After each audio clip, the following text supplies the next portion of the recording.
Hello and welcome back to Better Offline. I'm your host, Ed Zitron. Of course I am.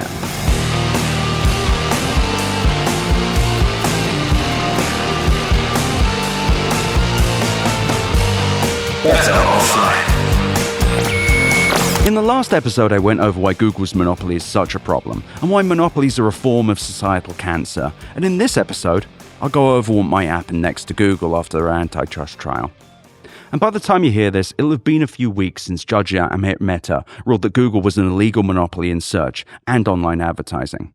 The next phase of this saga, though not including any appeals, will decide what penalties will come.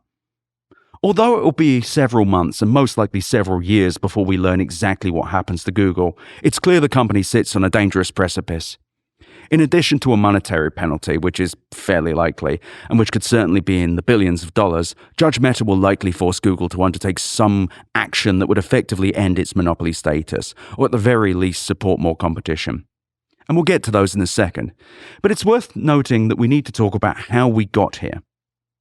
For this, I'm going to be heavily relying on Judge Mehta's 300-page ruling.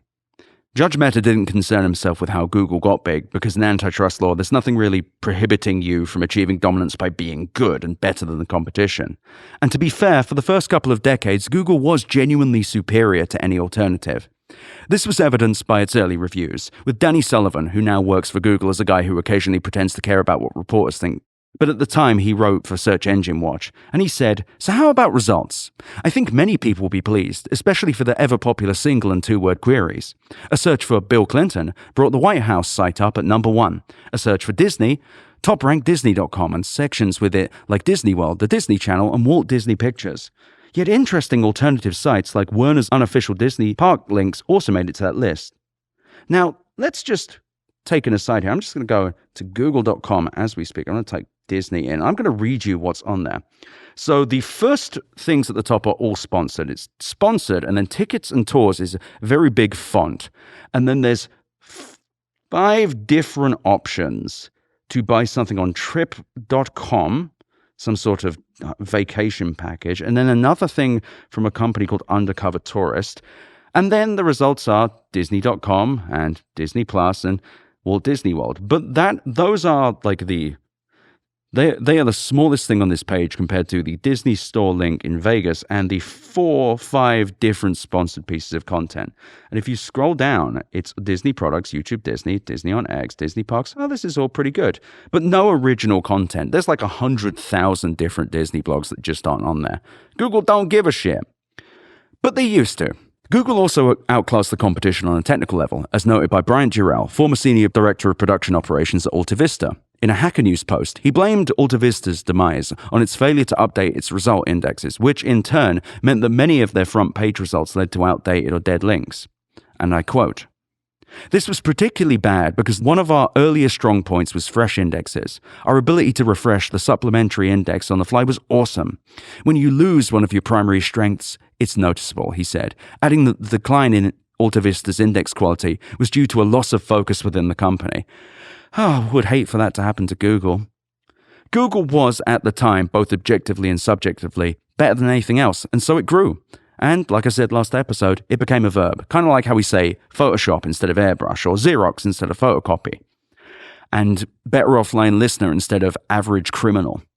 Not only did it fend off its earliest competitors, but it also brushed past anyone that would try to steal its market share, like damp Musk acolyte Jason Calacanis' Mahalo, which was a human-curated search engine a bit like the early version of Yahoo, and Cull, which emphasized its larger search indexes and privacy-centric ethos as distinguishing factors.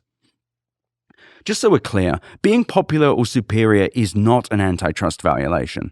No, that's not the problem. What Google did afterwards was the problem, and in the eyes of Judge Mehta and the US government was also illegal.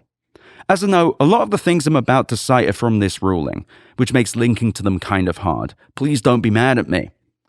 But much of this ruling discusses something called distribution, which refers to how Google makes its search product accessible to users.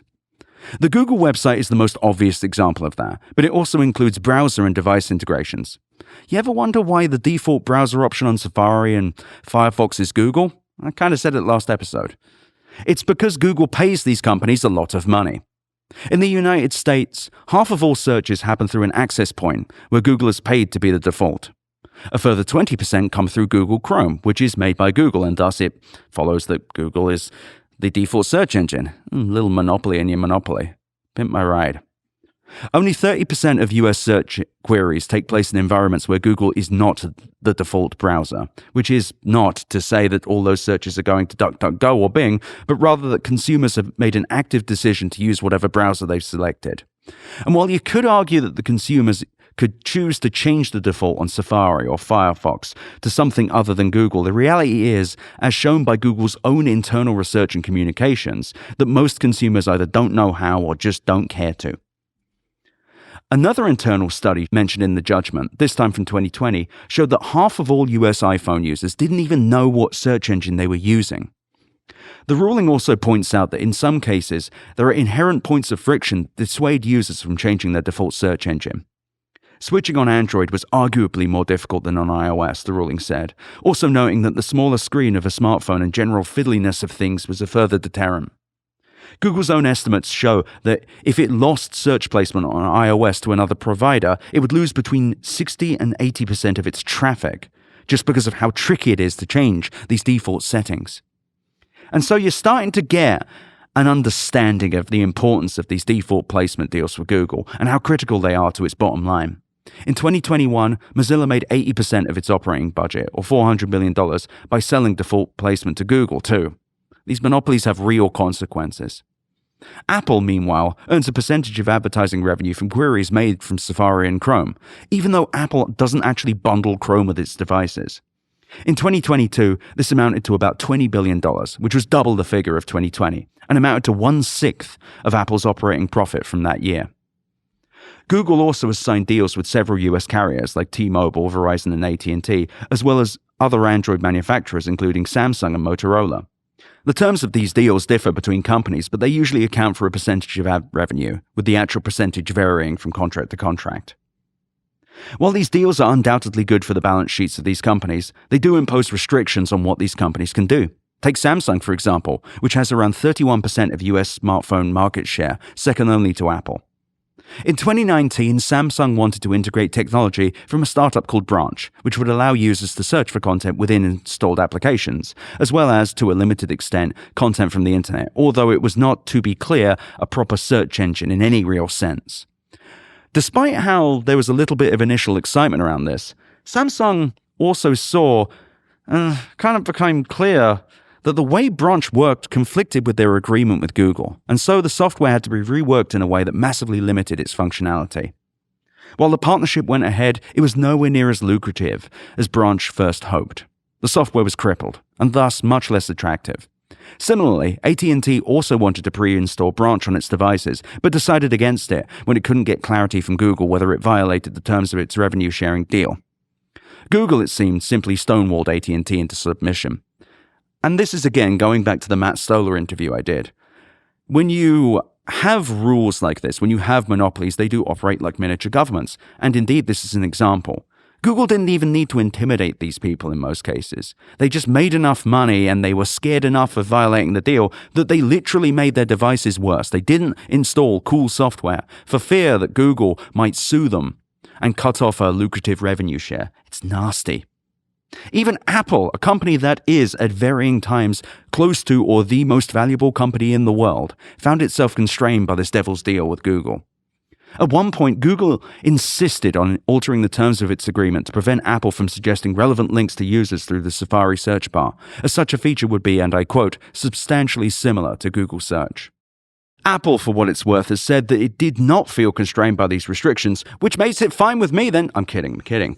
I'd argue that they would say that because they were making $20 billion each year from Google. And if I'm honest, if somebody gave me $20 billion, I'd let them do whatever they wanted. Hit me with a baseball bat, run me over with your car, I don't care. Call me a pig, I'll oink for you. Give me $20 billion. I need $20 billion, please give it to me now. But if you can't give me your money, then perhaps you'll hand it to one of the extremely well-targeted advertisements that follow this wonderful message. Ones that will make you say, wow, this is definitely one that Ed wanted to follow what he just said.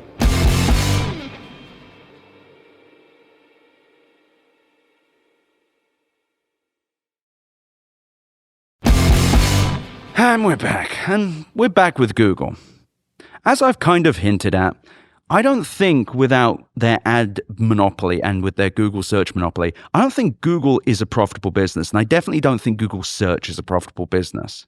I think it's actually kind of a cost center. Search is, in effect, the vehicle in how Google gets people to look at billions of dollars of advertisements every single day. And Google doesn't allow any other competing business to show ads on its turf. It has exclusivity. And as the ruling found, that exclusivity has allowed Google to raise prices at will, looking to see how far it can push advertisers before they walk away, to the other place they can advertise to this many people. In 2017, the company ran an experiment where it strongly increased certain prices for a cohort, 15%, of advertisers for 6 weeks. It found that half of the initial revenue gain stuck, and found that there was no significant evidence that advertisers were changing what products they bought. Google would later do further studies where it significantly hiked prices on advertisers, and each time it learned that it could charge more without losing them. While Google acknowledged there was a limit to how far it could push things, they believed that there was still more value to extract from its customers, and so it set upon a strategy of gradually, though significantly I should add, raising prices across short intervals. As an aside, and goddamn is this company so fucking evil, they should be eradicated from existence. The fact that people like this function in good society is only proof that there are things wrong in the world. Every time I read about them, I feel poison in my veins. But there's more. These price rises, Judge Mehta noted, were often timed when Google was at risk of not meeting its revenue goals, or when the company was at risk of showing some sort of slowdown in its ads business. Hey, remember the code yellow from 2019 from the man that destroyed Google search? That was all around raising metrics because they were worried about query growth. Google does not care. They will do whatever they need to make revenue. They will make your products worse. They will make it more expensive for advertisers to advertise to you. And it's all thanks to their goddamn monopolies. And these changes, these increases to the pricing of advertising and the way that they took money from advertisers, they were done with this insane lack of transparency. And this is really stomach-turning, this bit. This company, people should be in jail for this. Google didn't tell advertisers that their costs were going up, but rather they were timing these increases so that these increases could be dismissed as noise or ordinary price fluctuations generated within advertising auctions. The last point is important, by the way, as Google also tried to rig these auctions in their own favor. One way they accomplish this, by the way, is by removing the ability for advertisers to remove themselves from certain auctions. When someone buys a text ad on Google, what they're really doing is selecting a keyword or keywords under which they want their ads to appear.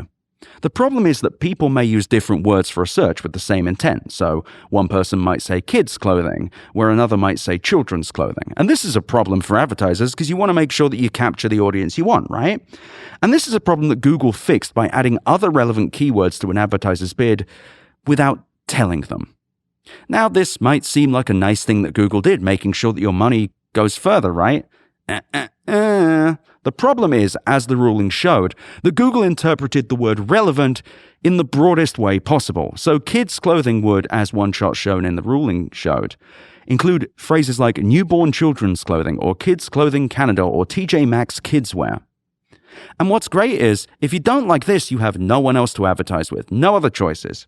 And while Google initially allowed advertisers to opt out of this feature, which they called semantic matching, or use a limited version that would only include grammatical variations like pluralization, so children's clothing, and so on and so forth, they of course remove these options. This means that unless the advertiser explicitly states what keywords they don't want their advert to appear under, they're going to be bid on search results that aren't relevant to their needs. And guess who controls what are relevant? Google. Google's the one that tells you how much money to spend on Google. You don't like it? Well, you can work with Google to advertise on Google, and otherwise you can go fuck yourself. And this in turn increases the amount of advertisers bidding for space in an auction, which in turn results in higher prices for advertisers in a completely unpredictable way that's predictably evil. Not only does Google control the supply, they literally control the demand. And while Google at one point provided advertisers with detailed information about their matched keywords and the algorithmically selected ones at that, it no longer does so. As a result, advertisers are effectively forced to guess what keywords their ad might appear under, and they have no other vendor to go to who might be a little more transparent. This in turn, by the way, pushes them to larger advertising agencies who have a better relationship with Google, who might have keyword banks that they know that they can cut out so that the advertising dollars are more efficiently spent. This in turn makes advertising agencies, especially the bigger ones, more powerful and hurts small businesses. It's so cool watching this happen. It doesn't make me angry at all. But in his ruling, Judge Mehta found that Google's practices had degraded the quality of its text advertisements and charged super competitive prices for text advertisements. At the same time, by maintaining Google's stranglehold on the search market, they effectively limited how much rivals like Bing can make from advertising. Even if Microsoft built a better ad tech platform than Google, its share of spending would remain in line with its market share. And I quote here, "By locking in a huge comparative query volume advantage through its exclusive agreements, Google ensures that advertisers will continue to spend 90% of their text ad dollars with Google, regardless of increases in price or decreases in quality. That is an anti-competitive effect in the marketplace." And that's Judge Mehta who said that, and he's bloody well right. So what happens next? There's 4 likely outcomes here, each with their own advantages or disadvantages, and their own level of probability of coming to pass. And hat tip, by the way, to Adam Kovacic for highlighting these. Google may be ordered to cease engaging in default search deals, kind of the most obvious one, leaving the likes of Apple, Samsung, and Mozilla free to sign agreements with other search providers, although these agreements would almost certainly be less favorable than their current ones, and indeed would be, competitive. It's going to be a mess. As the ruling showed, both Apple and Mozilla have, at times, flirted with or been courted by the likes of Microsoft and Yahoo, although the terms were never as favorable as I mentioned. And guess what? They didn't take them. Judge Mehta might, although the how is pretty difficult here as Apple and Mozilla aren't defendants in this case, force browser developers to offer users a ballot screen where people could choose what search engine they'd like to use. This would probably boost the market share of smaller search providers by a small degree, although I imagine most would just opt, either through habit or preference, to pick Google. At the very least, until a viable alternative gains momentum. But this is still a start, it's still good. Or then again, it's entirely possible that people might try something new, and either because they like what they've selected or through sheer inertia, they don't go back to Google. As Google's data shows, this is a real threat, especially on mobile, which accounts for a massive portion of its search traffic and thus its ad revenue. Google may be forced to share click and query data with rivals, although again, this poses its own thorny issues, especially when it comes to privacy. At the very least, it should at least tell advertisers what keywords they're buying and give them meaningful opportunities to opt out of irrelevant queries. While this sounds like a minor slap on the wrist, it has the potential to cost Google billions. Google's made so much money from forcing advertisers to buy slots on searches they don't want or care about, and by forcing people into auctions against their will or knowledge. When buyers are empowered, it follows that the price of ads will decrease commensurate with the lower levels of demand. And I don't know, consumer choice is good, and Google does not like consumer choice, so I assume it's less profitable to let people choose things. But finally, Judge Mehta may order the actual breakup of Google, compelling the company to divest Chrome, Android, or more than likely its advertising division. This remedy is arguably the most potent, and one that Google is most likely to oppose, and it's also the most funny. But let's get into why it's thorny. Chrome and Android are based on open source products, the Chromium project and the Android open source project respectively. And short of prohibiting Google from contributing code or providing funding, it would have a leading role in these developments and thus real influence. Moreover, Google's presence in Android isn't just in the operating system itself, but everything else, called Google Mobile Services or GMS. GMS is the package of software that turns an Android phone into a Google phone. It includes the apps that come pre-installed when you buy a Samsung or Xiaomi phone, like Gmail, Google Chrome, Google Assistant, and so on, and also Google Gemini, as well as the APIs that allow third-party applications to integrate with them. Any ruling that doesn't force Google to divest these components is, for the most part, toothless. And any ruling that says effectively that Google can no longer build apps, or rather build apps for the mobile OS it's most closely associated with, is kind of hard to imagine. Moreover, Google could also just ditch Android. It's already working on its own OS called Fuchsia, and it's already using Fuchsia in production devices, though it's unclear how invested they are in the project. And as I previously mentioned in the last episode, I don't know how much staying power anything new in Google actually has.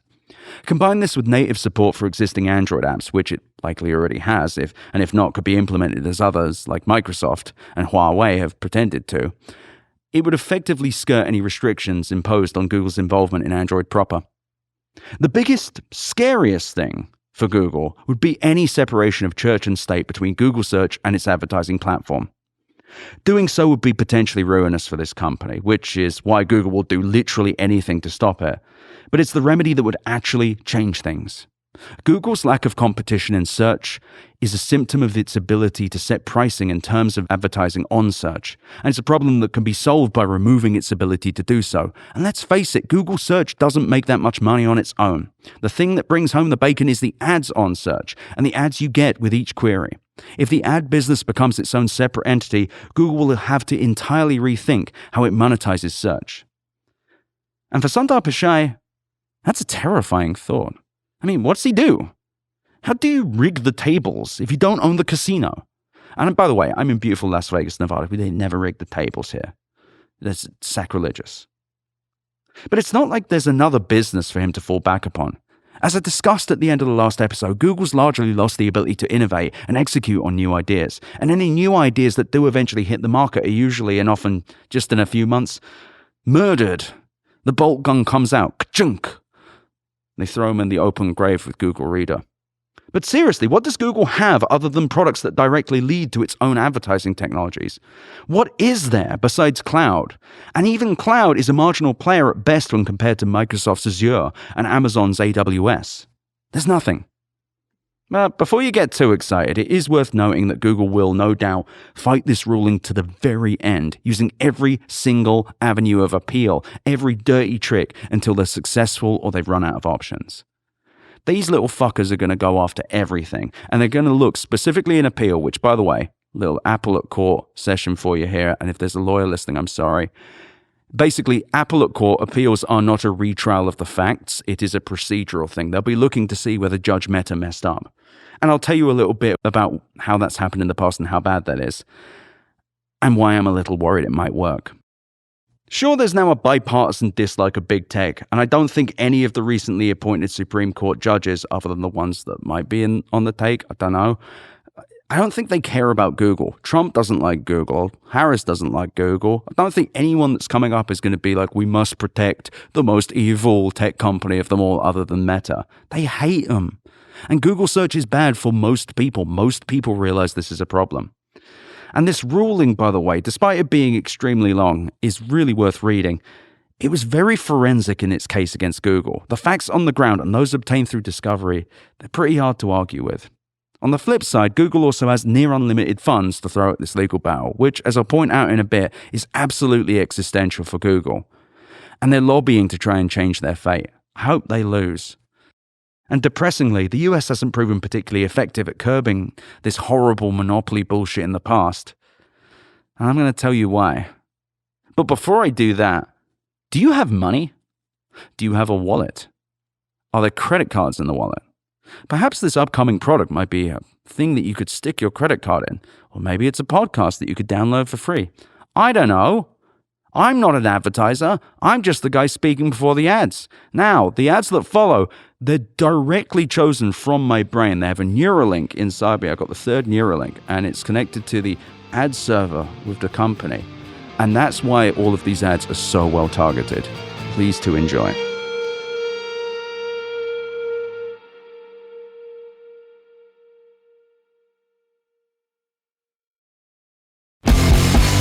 And we're back. But now it's time for a little history lesson, and a story about how remarkably different the computing market could look today if legislation had actually succeeded. In the 1980s, MS-DOS rapidly emerged as the dominant operating system for IBM-compatible computers, and by the end of the decade, it held 80% of the market. While its growth was in no small part due to Microsoft's chummy relationship with IBM, they also benefited from changing market conditions, some savvy tech and business moves, and a few missteps by the competitors. But no, it wouldn't be fair to ascribe Microsoft's success just to its vast resources and technical chops. It also resorted to strong-arming hardware manufacturers and to only selling computers with Windows or MS-DOS, or making Windows and MS-DOS artificially more preferable to buying an alternative. One tactic, which started in 1983 and continued until the mid-90s, was to force manufacturers to sell an MS-DOS license with each machine, even if the customer wanted something like BOS or OS2. This would be done by strong-arming vendors into buying licenses in bulk, and not, as you'd perhaps expect, by demand for the product because the product was better. Now, how'd they do this?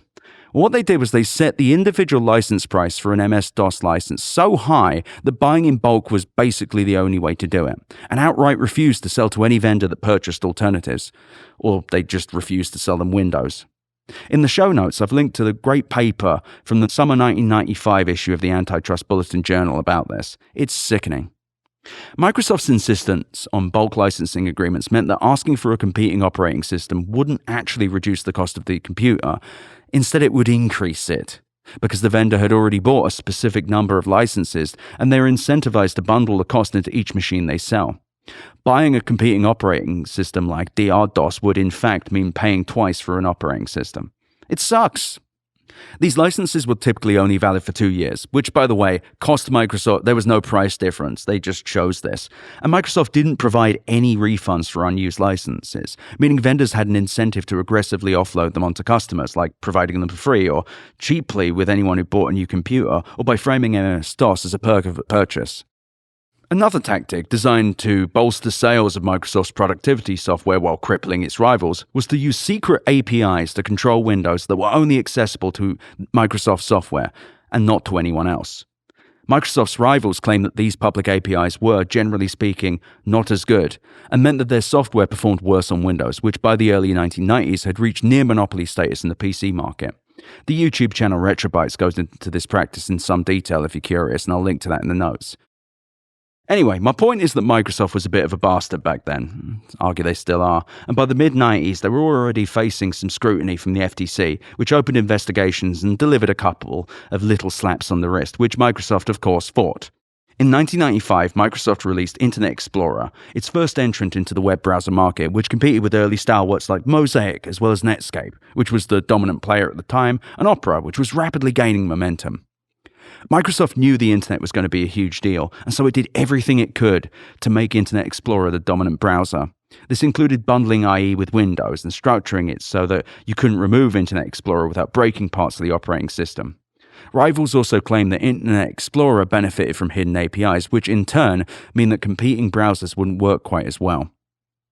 In 1998, the US Department of Justice filed a suit against Microsoft, accusing it of breaching the Sherman Act, the same law that Judge Amit Mehta ruled Google violated, by establishing a near monopoly of the x86 computer market. And Microsoft lost. The trial and the release of Bill Gates' deposition tapes, which are hilarious. He responded with, "I don't recall" to most questions, and he asked for the definition of we and ask. Anyway, it was humiliating for Microsoft. In 2000, Judge Thomas Penfield Jackson ordered the breakup of Microsoft into two companies, one responsible for the operating system and one that would create applications. As you'd expect, Microsoft appealed, and the following year an appellate court reversed the ruling on a technicality, as Judge Jackson had improperly discussed the case with the media before its conclusion. While the findings of the case stood, Jackson's ruling was overturned, allowing Microsoft to reach a settlement with the Department of Justice. And so we got another slap on the wrist. Microsoft would have to share its private APIs with competitors and agreed to 5 years of monitoring, where a Department of Justice representative could, unannounced, show up to its offices and demand access to source code and records. The Department of Justice also created a technical committee, which consisted of 3 experts, none of whom could be recent Microsoft employees or contractors, to ensure their compliance. Microsoft could, however, keep bundling software like Internet Explorer with its operating system, which meant that its near monopoly on the browser market would remain relatively unchallenged for another 8 years, until Google Chrome arrived. I don't take any pleasure in saying that I loathe Google. As someone who grew up on the internet, it was really the product that showed me the possibilities of the web and expanded my horizons with every search and click. I used Google a shit ton, I still do. None of us like that Google's bad. I wish it was good. It was, and as I've already said, I've said this a lot of times, it was a really good product at the time, and it was good like 5-10 years ago, I swear. But now it's become corrupted. Now Google is just at its core rotten. This company used to say, "Don't be evil." And I know one of the early jokes in the show was the Lionel Hutz thing with the red marker, and it's "Don't, be evil!" ! But that's kind of what it is now. They just distort markets. They block competition. They don't give a fuck about you. They don't give a fuck about their advertisers. They know everyone's trapped in the system. They're also just boring now. I remember when Google launched Gmail. I remember the hubbub. I remember people selling the invites on eBay. It was genuinely cool, and it was far superior to everything else on the market. Hotmail, Yahoo Mail, They were dog shit in comparison. You know I'm right. Google Docs, Google Reader, RIP, and even Google Fiber were all ambitious, clever, and worthwhile products that actually people like and use and are happy with. Now we have Android phones with AI features that nobody wants. These horrible, dreadful generative AI tools that mislead and misrepresent, and a family of products that, while once genuinely were useful, they feel like stale and unhelpful. They don't feel like they're made for human beings. They feel like little experiments. Except we're the rats. Man, that's cliche. Oh well. And there's a genuine chance here, though. There really is. I know I've kind of given you a little bit of a cynical view. There is a chance here that if Judge Mehta truly punishes Google, that it could genuinely fix this company by destroying it. And I think that's a good thing for the future of the tech industry. Google, as a company, used to be symbolic of a kind of stable equilibrium in capitalism, a profitable company that made societally useful products, ones that changed lives mostly for the better, with a culture that actively encouraged a kind of digital experimentation that in turn led to better, cooler products like Gmail and Google News. And let me just be really abundantly clear. That company is dead. Google, as you know it, is dead. What remains is Alphabet, a private equity firm run by a management consultant, hiring other management consultants to dump money into dominating industries and extracting as much value as possible before the markets collapse. Google is lazy, languid, ugly, bereft of innovation, and bereft of the kind of culture that made it so powerful in the first place. This isn't a company full of genius engineers allowed to do great work. It's a company run by assholes. It's a company run by management consultants. Sundar Pichai, he is cancerous to innovation. He makes $200 million making products worse yet more profitable. Prabhakar Raghavan is a poison in the veins of Silicon Valley. And Liz Reed is a class traitor to the engineers that actually care about creating great products at 1600 Amphitheatre Parkway. The company, Google, deserves to be obliterated because in its current form, it has defaulted on its duty to the tech industry, to its customers, and even to its own mission. The only way to fix Google is to destroy it and to force it to start earning customers again. To fix the tech industry, we must obliterate every single one of these monopolies. Meta's hold on advertising, Apple's hold on the App Store, Google's hold on search and its associated advertising arms. Every single one flies in the face of why you and I love technology and runs counter to the notion that Silicon Valley has a meaningful place in society. All of these people, they talk about the meritocracy, they talk about earning one's place, that it's hard graft and burning that makes these great companies. But look at them. Do any of these companies really look like they're built out of hard work? No. They're giant cons. Cons wrapped in companies, wrapped in monopolies, wrapped in bullshit that makes products worse. Big tech had a really good thing going. Big tech made so much money without really trying that hard. And all they had to do was not get too greedy. But they did. They always do. So we as a society should reject companies over a certain size, and we should indeed reject everything that big tech is saying about their hard work. The generative AI boom is disgusting, and it's disgusting because it shows such an incredible contempt for society itself, for the creators that it's depriving of a future because bosses are lazy and don't trust their customers or care about their customers enough to provide them with real things made by real humans. Generative AI is just proof that these companies can't innovate anymore. It's proof that they don't care about the customer enough to create something useful. And honestly, it shows that they don't know how to run real companies anymore. So I challenge you, the listener, to continue to critique these companies, to move away from their software where you can, and I know how impossible that is because of these monopolies.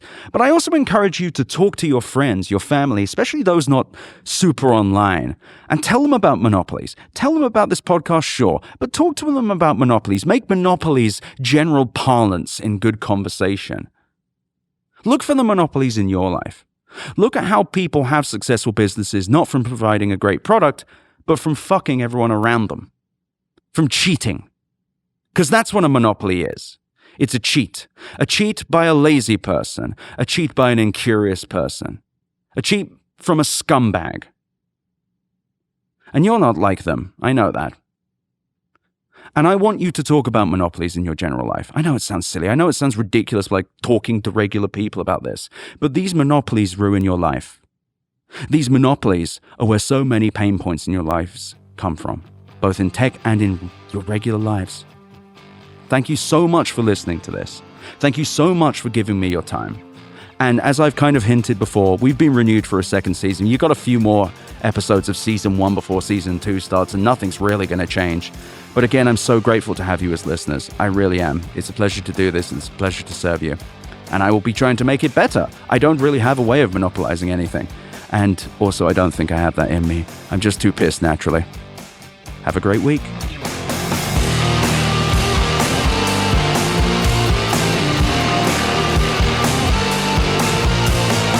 Thank you for listening to Better Offline. The editor and composer of the Better Offline theme song is Matt Osowski. You can check out more of his music and audio projects at mattosowski.com. mattosowski.com.